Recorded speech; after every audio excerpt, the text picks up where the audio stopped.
Welcome to GV247.tv, the Global Vision Channel.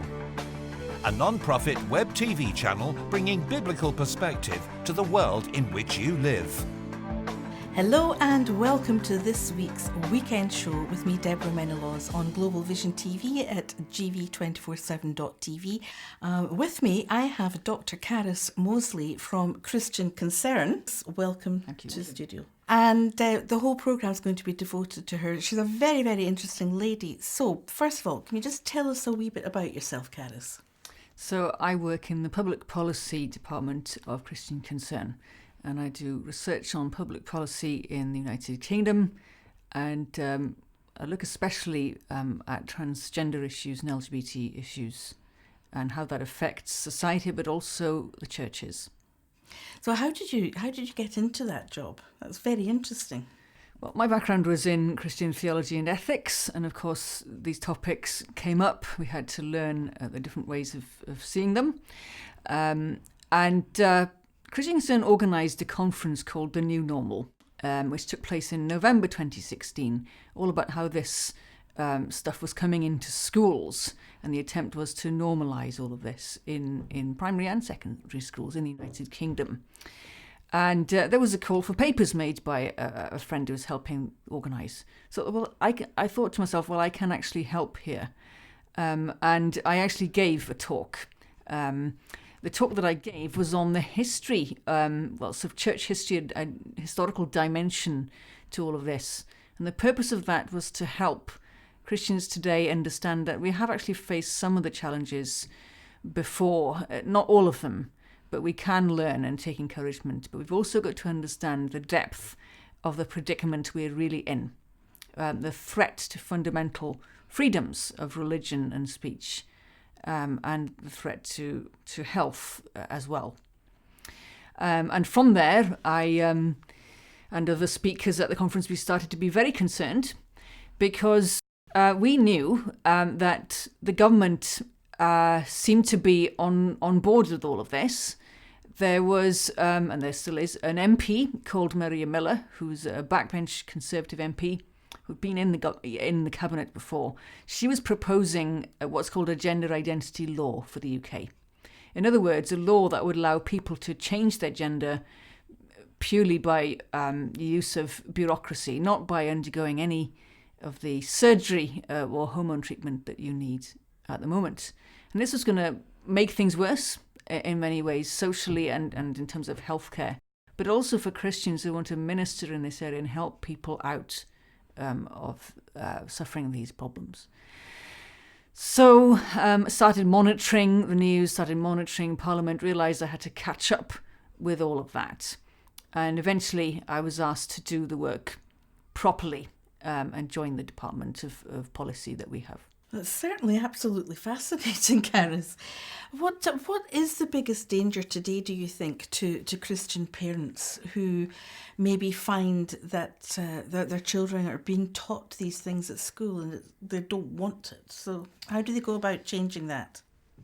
The rights of parents to bring their children up as members of their sex, and of course in accordance with biblical teaching, is under threat. Not just in the UK, but in other Western countries. If we want to know where things are headed, if we don't fight back properly and hard enough, look at Canada, where, and America as well, some states and some provinces, where children can be taken away from their parents if the parents refuse to use the chosen opposite sex pronouns, calling a boy she rather than he, calling a girl he rather than she. That is completely unacceptable, but that is where things are headed in Britain if we don't manage to stop it. So that's fairly basic. Your children, this has been going on for several years. You see some people in social services siding with this agenda, a lot who are probably silent and afraid and have no real voice. And it is up to Christians to be the voice of sanity in this country. It's easier said than done, though, isn't it? Mm-hmm. So is there any practical way that Christian parents could perhaps support your organisation, for example? Yes, you can sign up to our weekly newsletter if you go onto our website, Christian Weekly News, and we regularly write about what's in the news. There is a good reason for that, which is that most journalists are not Christians and won't be able to have a comprehensive picture in their own minds of what's going on. The other thing that I'm deeply aware of is that journalists themselves, however good and conscientious they might be, probably don't have real free speech on these issues. You can tell that once you start following the news in depth. Things they don't say, the facts they never report, which are there in the public domain, in science journals and so on. There is a lot of subtle and unsubtle bias. So we try to look at the news in much more depth. One of the things that I do is try to look at the paper trail of decision-making on these issues. How has it come down from Parliament? How has it come down from international organisations like the United Nations? And wake people up and make them aware of all of this, so that we're not in the dark. We know which decisions are being made and by whom, and so that we know who to approach as an organisation. What about what's called conversion therapy? Now, many years ago, I mean, my husband and I, we used to minister to those who were, shall we say, sexually confused, who perhaps thought they were homosexual or did have homosexual tendencies, and they were Christians and they didn't want to be that way. And there was help for them. There were different ways that they, in fact, really could be set free from it. Even now, I'm having to watch what I'm saying. But there were many Christians, and there still are many people out there of all faiths and none who don't want to be that way. Now, is it true that we can no longer refer them anywhere? Or could you just say a wee bit about that, Carys? It's quite a problem.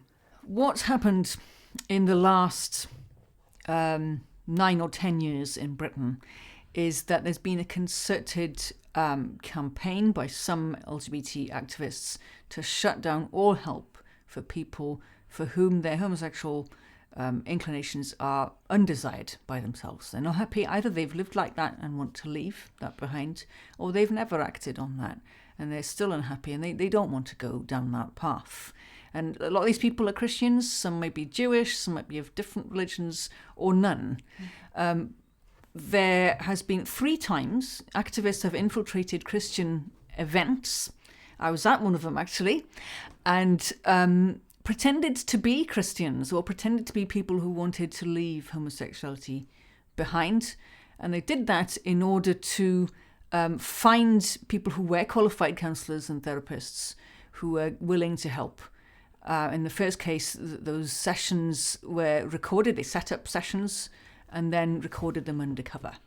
And that led to one professional in particular losing her professional accreditation.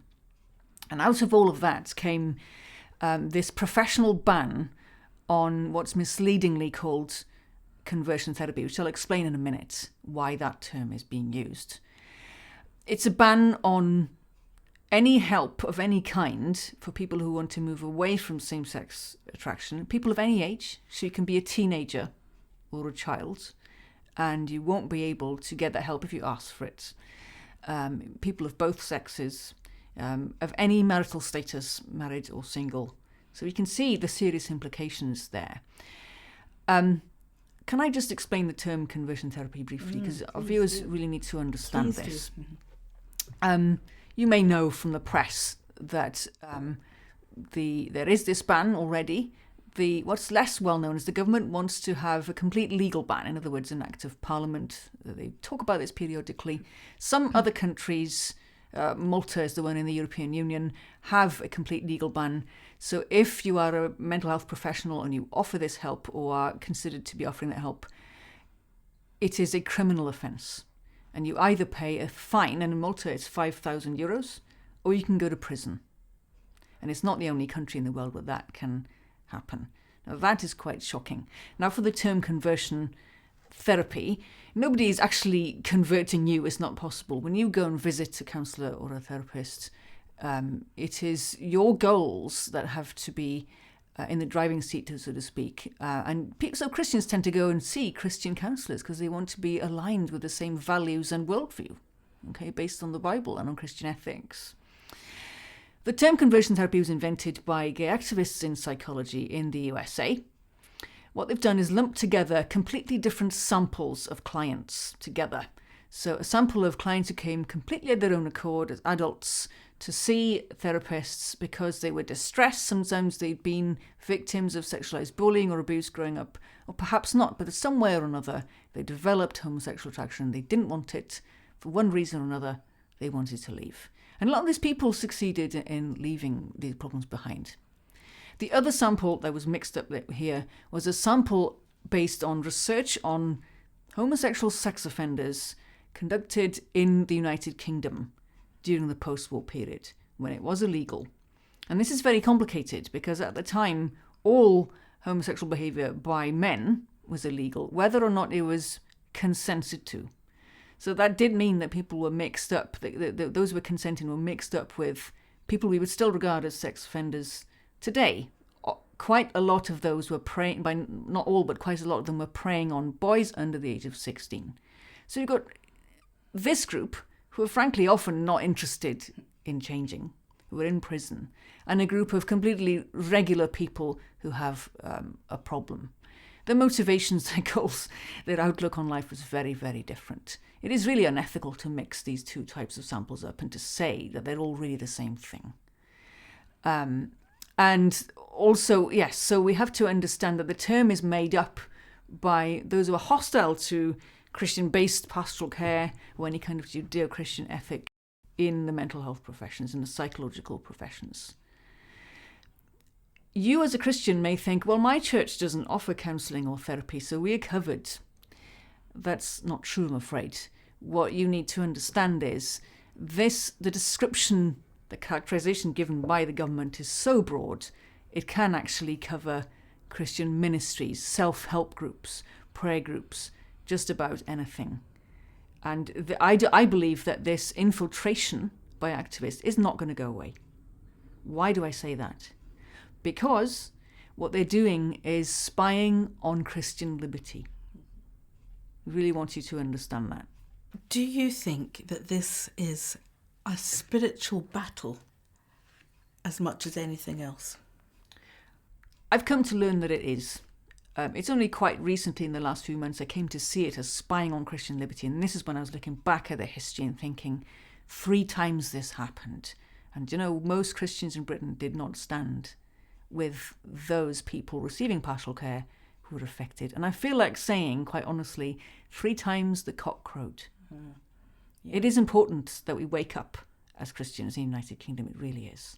Those people who believe that they're trapped in the wrong body, and that's how it's often portrayed in the media. Do you know of many? I mean, I have seen testimonies on YouTube, for example. Do you know if there are many who actually regret it or change back or come out of it? Yeah. What's your experience of that? Yes, there are, and I have met some people, and they exist in this country, they exist all over Europe, in the USA. Yes, very often they're Christians. Now, because our healthcare systems across the Western world don't really collect information about this properly as they should, we don't have reliable information on the demographics here. I just noticed that the anecdotes that I've come across, they all seem to be Christians. Now, obviously, we know that God can heal any problem that we have. And so it's, in a way, not surprising. But what is fascinating is whether, in reality, it is only Christians who find healing and restoration from gender identity disorder or gender dysphoria. But at the moment, we don't actually know the answer to that. Many Christians, they have a dreadful way of dealing with these subjects. They are cruel, they are unkind, they use statements like they're going to hell. Mm-hmm. How should a Christian be? I mean, the Bible's very clear, but what's your perspective on that? I think it's important to start with the fact that we are created. And the reason I say that is in Britain, a lot of professing Christians are very weak on this issue. And creation is a good and positive place to start with everybody, We are all created, male or female, we're all created in the image of God and loved by God. And we're created by God because he wants to relate to us, and he wants us to relate to each other in a certain way. And that's very, very important, because today, most people, and most young people especially, are not being taught that they were created. They think that they are just a bag of chemicals, come out of the process of molecules to man. They think they're just the product of evolution by chance. And therefore, their sense of human dignity and worth and purpose in the world is already undercut by the age of, 16 or 17.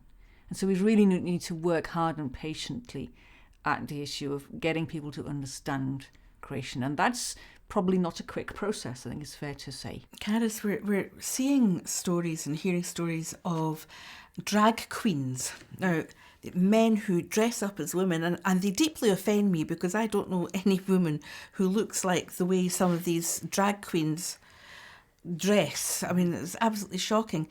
And they are going into public libraries and other places where they're invited to read stories to little children. I'm talking kindergarten, nursery, primary school children. Now, this has happened in the UK, in America, I don't know where else. It's absolutely appalling. I have a film on my website showing one of them teaching little ones how to twerk, how to do sexual body language. And there's men in the room who are guffawing away. It smacks of paedophilia somewhere along the lines. It's very, very unpleasant and uncomfortable. Do you know anything about this? Why are they doing this? What has lewd and libidinous entertainment got to do with the transgender issue? So we do need to ask questions about exactly the networking that's going on behind here. I don't think anybody at the moment has any solid answers, and that's a bit of a problem. We should always be demanding information about anybody who comes to have access to children in any institution.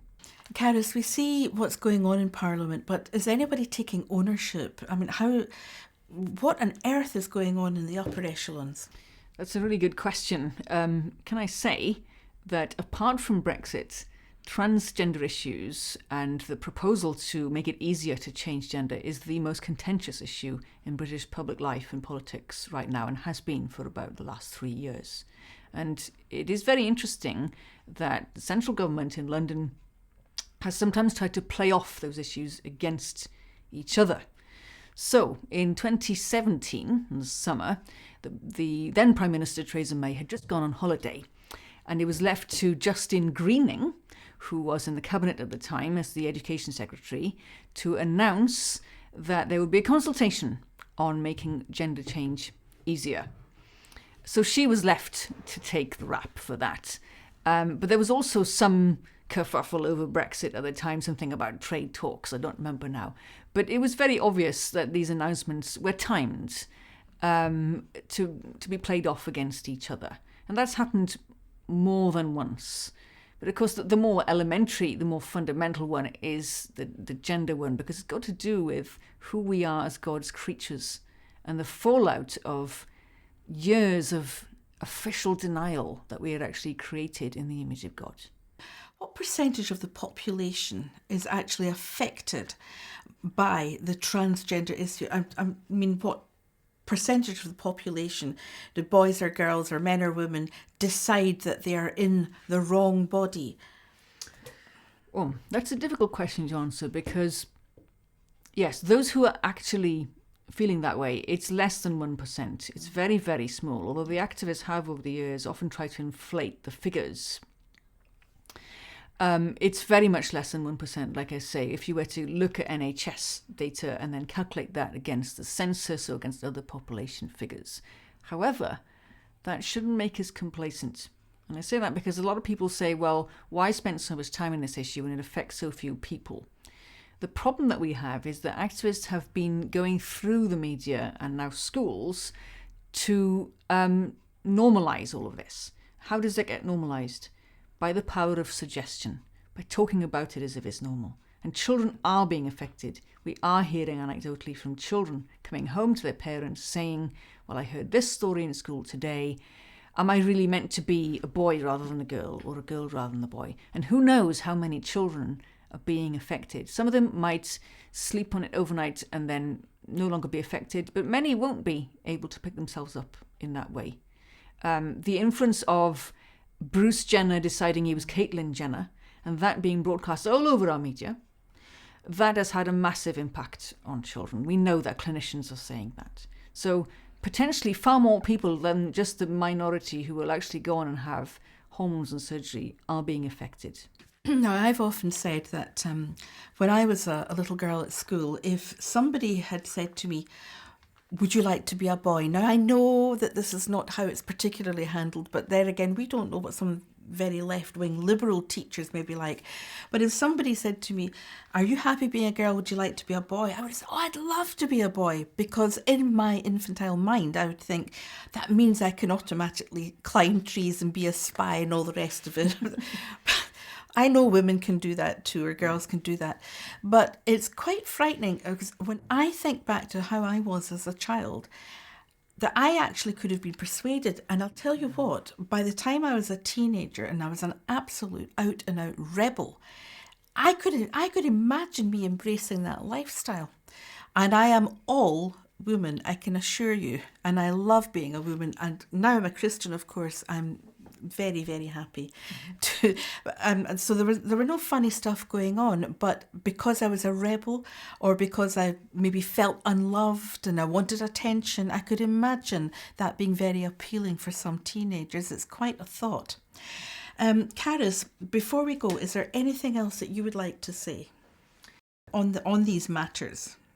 I would like to say that what we need in this country is more people standing positively on the doctrine that God has created us as male and female.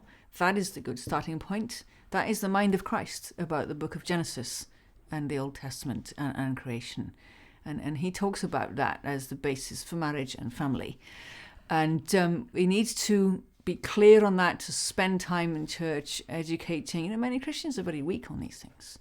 And when we do that and do our work based on that, we'll be able to offer help for those who are suffering, because there are now so many people who are in desperate need and may even long for that. Not just a Christian message, not just being talked to, but coming into the Christian life and seeing that healing and that discipleship working out. And we need to be prepared to be self-sacrificial, to commit to that in different spheres of life. Carys, just one other thing I wanted to add. There's somebody in our church whose little daughter had come home and said that another 9-year-old girl in her school was now to be known as a boy's name, and she was dressing as a boy. And this child who was speaking to us, or speaking to her mother who told us, said that she was really confused by this because the girl had told her it was because her little brother was getting all the love and attention from mum.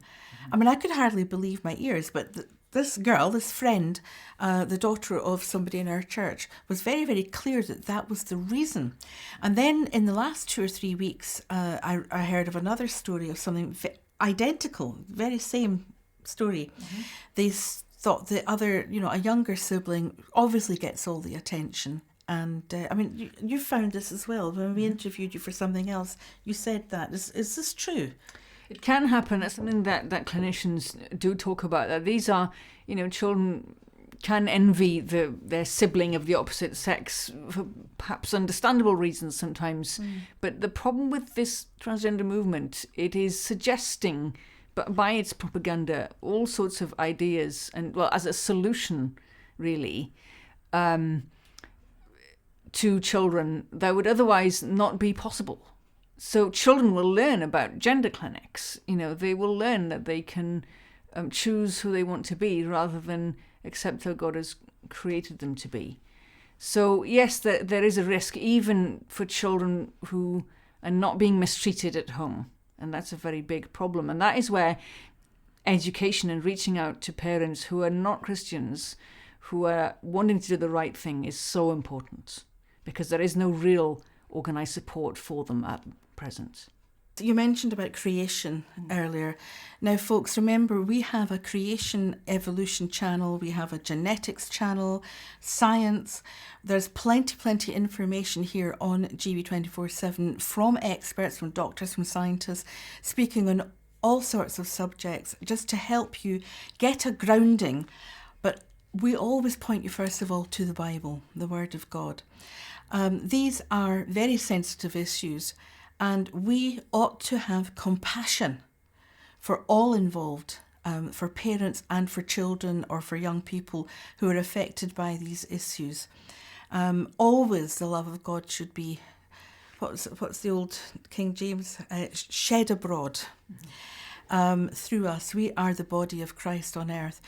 We know that there are many parents out there, Christian parents, and parents of all sorts, whether they're humanist or of other religious persuasions.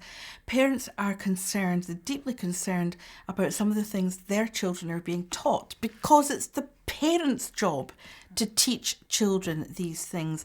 And we're really in a serious situation now. It's not just in the UK, but around the world, where it's the government who is making these decisions. And nobody wants to stand up against the government. You're called a troublemaker. You can be arrested for being a fundamentalist, or, in fact, as I think you said during a chat we had, more and more people think fundamentalism is something bad. In fact, we covered that about 30 years ago in our Cup of Trembling film with Doug Harris, saying that it's a rude word, it's a bad word now. Carys, I'd like to thank you very much for coming in. It's really decent of you. I know how very busy you are.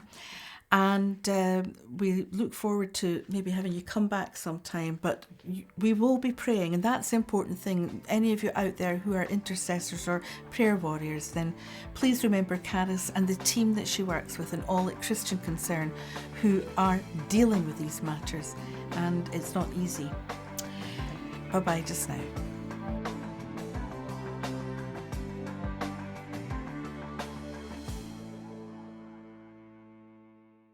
This is GV247.tv, bringing biblical perspective to the world in which you live.